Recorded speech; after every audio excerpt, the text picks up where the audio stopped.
Hello, everyone. Look at these beautiful mountains, this sea, this greenery, this school. Imagine a day when you wake up to something like this, when you can no longer see this beauty around you, or even your loved ones.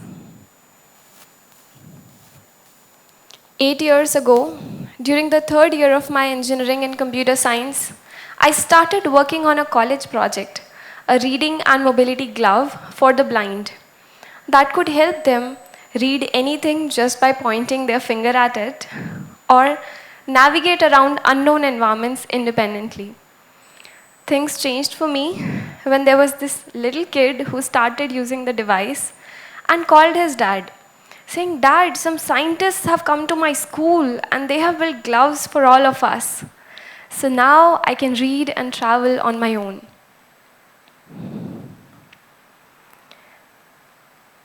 For me, the joy in his voice and the smile on his face stayed with me forever and made me give up on the IT placements offer that I had and apply to a pre-incubation center in Nashik to take this project up full time. And that's how it all began in 2017. That transition from being an engineer to being an entrepreneur, where it's less about the solution I'm trying to build and more about the problem that we are trying to solve. That's where I met my kind of people. People who were crazy enough to give up on high-paying careers, but wise enough to believe in the power of technology to empower lives. And lifelong mentors to guide the journey ahead. That's where I learned to unlearn the biases, preconceived notions, and assumptions using co-creation, empathy, innovation, and design thinking.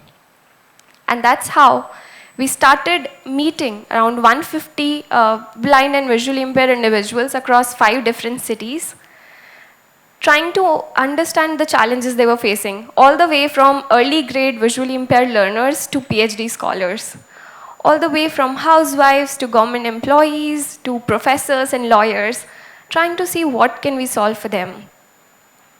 And one such interaction was with Dipali, who was doing extremely well till her first semester, but one day lost her eyesight. She spent 2 years trying to learn Braille to get back to her education, but was denied admission everywhere, as no college could cater to her needs as a blind student. After 3 years, she finally got admission in an open university where she was able to continue her studies, but that was not the end of her miseries. She got printed books from her college, had to wait for 4 to 6 weeks to get one 300-page book audio recorded. At times, she would get her books after her exams. And that's when we met her. I always used to think, how will the scenario change when she starts working? When she can no longer expect her official documents to come to her in Braille or audio? And that's how we started iterating on our first prototype. And we realized that there were a lot of challenges that blind and visually impaired individuals faced, especially with regards to the availability of Braille and audio content. While you might think Braille, they mainly rely on Braille and audiobooks, not everything can be converted to Braille or audio, and Braille literacy and availability of Braille content is less than 1%. Regional language content is again inaccessible, and visually impaired individuals who go late blind like Dipali do not go back to learn Braille. And that's how we started iterating on our first prototype, which was a linear scanner. So a person could just scan the book all the way from top to bottom and read the documents for them. But here's what happened when we took it to an NGO for testing. The paper would drag along with the scanner while they were trying to use it, which made it difficult to use for them. Again, we went back to the drawing board, built a really uber cool design this time, which was shaped like a blackboard duster that could give them the feel of rubbing it on the paper and it would read the books for them. But this was what happened when we took it to an NGO for testing. So the people just tried rubbing it on parts of the paper and were really surprised that it would not read the entire page. So it's like you build your best, but user experience is your real litmus test. So we went back and researched on the most fundamental principle of product development, which was simplicity. And nothing could be more simpler than just pressing a button and reading it. So we gave it the shape of a table lamp to replicate how a sighted person would read a printed book. But this table lamp was special. It was magical. So it would read out their books for them on its own. And then there was no looking back. We iterated on various models. Every time we would have people share their feedback, share their responses on the iterations that we would do. And that's what gave us the understanding that we were not building for them, we were building with them. And then we were so excited, we took it to an NGO for testing, and that was when the NGO people actually took us to a really secluded room full of dust. They showed us another product which was at least 4 times the price of our product, and we were really surprised. Upon inquiry, we got to know that that other machine could only do English, but the students had their books in Marathi. So they gave us a 2-month challenge and said, we'll incentivize you by giving you the opportunity to launch your product on International Louis Braille Day if you are able to add the support for Marathi. Thinking about the sleepless, tireless nights of November and December 2017 still gives me goosebumps. But this was what happened during the 6 months pilot. We got purchase orders from eminent institutions like IIMs to municipal corporation who wanted to avail something that could read Marathi. So we locally manufactured 12 products in Nashik, gave it to them with a warranty card. But then there was another realization. The journey from 1 to 12 will not be the same as 12 to 100 or 100 to 1,000 units manufacturing. So we spent the next 8 months trying to figure out the design for manufacturing processes to build that kind of scalable and robust production processes. And that's how Trestle Labs was born. To make sure that no school, no college, no university, and no office denies or discontinues education or employment for a blind and visually impaired person, especially when the individual is capable, but the ecosystem is not. And we named it Kibo, because Kibo is a Japanese word which means hope and is an acronym for knowledge in a box, which could provide end-to-end solution to listen, translate, digitize, and audiotize any kind of printed, handwritten, and digital content in audio across 60 global languages, including 13 Indian languages. And our patented AI-powered technology stack comprises 3 products covering the entire spectrum across lifestyle learning and earning. Kibo mobile application for on-the-go audio-based access to content, Kibo Access device, which is the magical talking table lamp for hard copy, printed, and handwritten documents, and Kibo Desk to take care of their soft copy documents like images, PDFs, or scanned documents as such.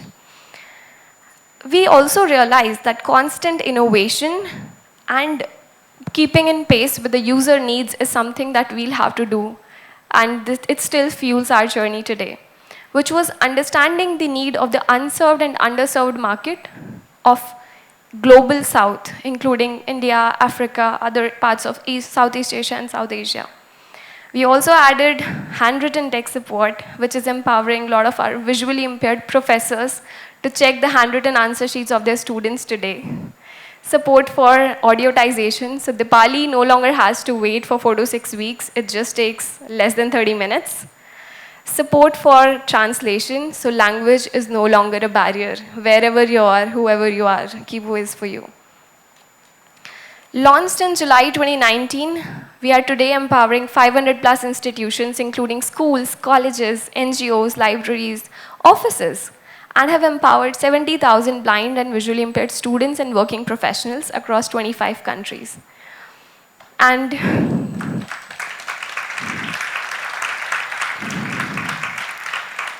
we have received, our work and its impact has been recognized by various national and international recognitions, including the National Startup Award and MIT Solve Class of 2022, among others. And while you might think this journey is all design-led, it's human-led in reality. And it's all about the bus going in the right direction and having the right people on the bus. Some of whom, I would say I have been blessed to have all good and amazing mentors, team members, co-founders on this journey, some of whom got dropped off in between after playing their role, but others continue to stay the course and live this journey of empowerment, impact, inclusion that this bus is driving today. And now, talking about our team, we have 50% women and 20% persons with blindness, which is also setting an example.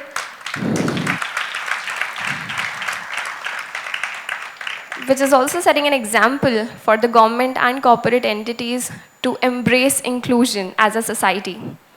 I would love to introduce Ranganath to you, who joined us 3 years back. He's a national level blind chess player, a state level cricket player, is an MBA in finance, and can pretty much do anything and everything you or I could do on a phone or on a laptop. He handles all our customer engagement, accessibility testing, all the way from providing technical support to our customers and writing the first ever Kannada song on Kibo as well.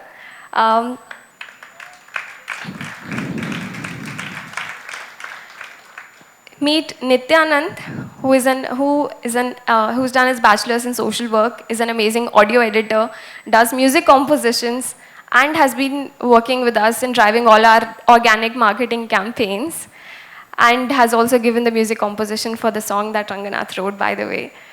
And last but not the least, Dipali. I think you all remember her. So she is currently handling our customer relations, and she has been with us through the journey, like all the way from clearing her BA with one of the earliest versions of Kibo, and today driving all our customer relations. I would like to conclude by saying that it was about us realizing our power to empower them. Because when I asked Ranganath, Dipali and Nityanand, what would this offer letter mean to you? So Ranganath said, with this, my mom will not have to go and work in a factory. Nityanand said, with this, I'll be able to earn just like my brothers. And Dipali said, this will help me save and buy a home for my parents so they don't have to live in a rented house. So it's about us realizing the power to empower them and them realizing the power to empower their families. And I think this power to empower has magical cascading impact. And this power is hidden within all of us. Just believe in yourself, trust your gut. There will be hurdles, but just stay the course. Find what makes you happy and do it in a way that can make everybody around you happy. Because the power to empower is within all of us, hidden within all of us. Thank you so much.